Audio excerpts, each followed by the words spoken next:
Hello, everybody. Maria Di Poche, your coach, coming to you. Today, I have a really fun thing to talk about, which is a market update. I haven't done this in a while. There is a lot to talk about when it comes to numbers.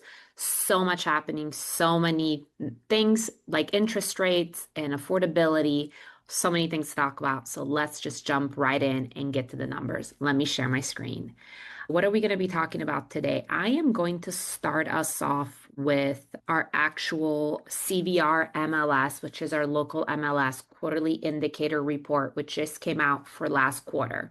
So as of right now, for all of Q2 of 2025, we do not have Q3 numbers yet, which I know this data, I wish it would come out faster, but it doesn't. This is the speed at which I can get my hands on it. But we can talk about it anyways, because these are really great numbers. And I think these numbers in this conversation is going to continue. So what are we seeing? We're seeing 4.4% change in closed sales. That means currently Q2 versus 2025 to Q2 of 2024, we have sold 4.4% more homes than we did last year this quarter.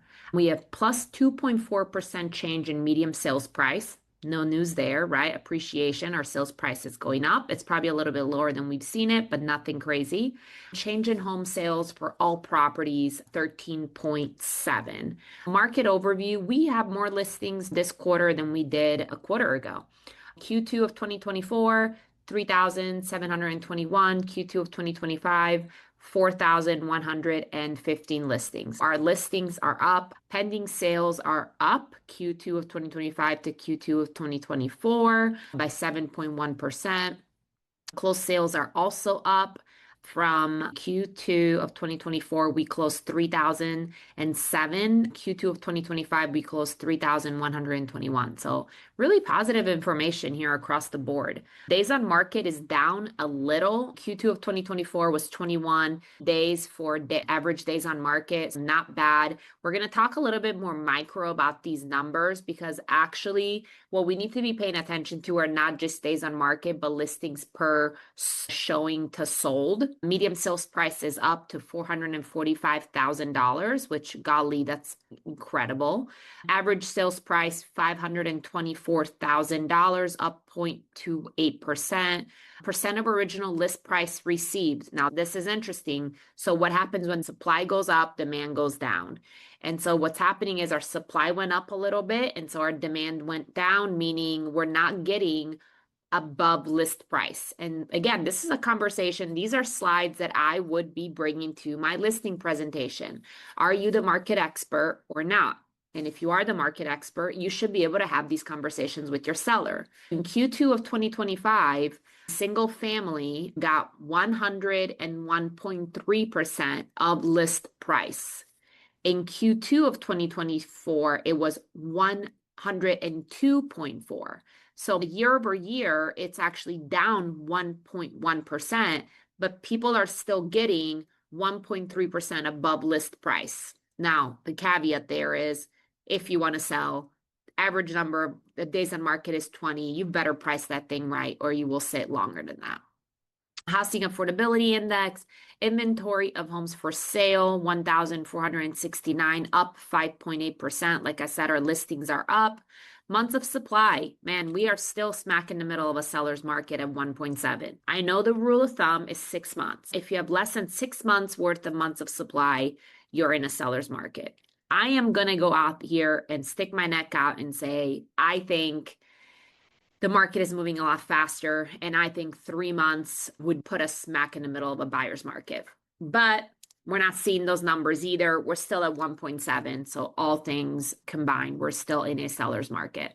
Another thing I wanted to share with you guys, what is going on in our MLS every single week. Right now, we have, in the last 7 days, 1,144 listings in our CVR MLS. Over a week ago at 1,023. In the last 7 days, you guys all closed 818 units. I tell this to my agents all the time. If you're not having a closing, it's not because it's not happening. It's because it's not happening to you, and we need to fix that.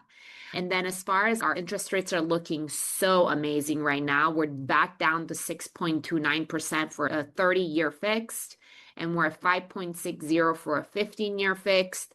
You guys, it is time to talk about refinancing. It is time to call our clients. It is time to call our buyers. It is time to call our lender. It's time to go have these conversations and shout this out from the rooftops. Gone are the days where you could just sit back and do nothing. Volume per agent. This is a really cool slide I got from the KW research team. So in 2025, we are projected to have 3,200,000 per agent volume, which honestly is pretty healthy. So compared to last year at 2.93, the average agent should be making around $96,000 this year. If you're not grossing $96,000, that means you're not average, you're below average, and we should fix that. Home sales, 4.2 million in home sales predicted for our nation in 2025, up from 4.1. So all positive indicators. And yeah, I do these slides every week and something I'm looking forward to sharing with you guys as well. So that is all the data I have access to today. And it was awesome to go through it with you guys. I hope you're taking something away from it. I don't go into a lot of actionable items when I do these market updates because honestly, that's what my coaching business is for. That's what I do with my clients one-on-one. That's the secret stuff, secret sauce that I release. But if you have any questions about any of the market numbers that I covered, quick snapshot, listings are up. We're still in a seller's market, but you better price that property right or it's going to sit. All right, have a good rest of your day. And if you want to get in touch with me, just go to booktimewithmaria.com. Talk to you later. Bye.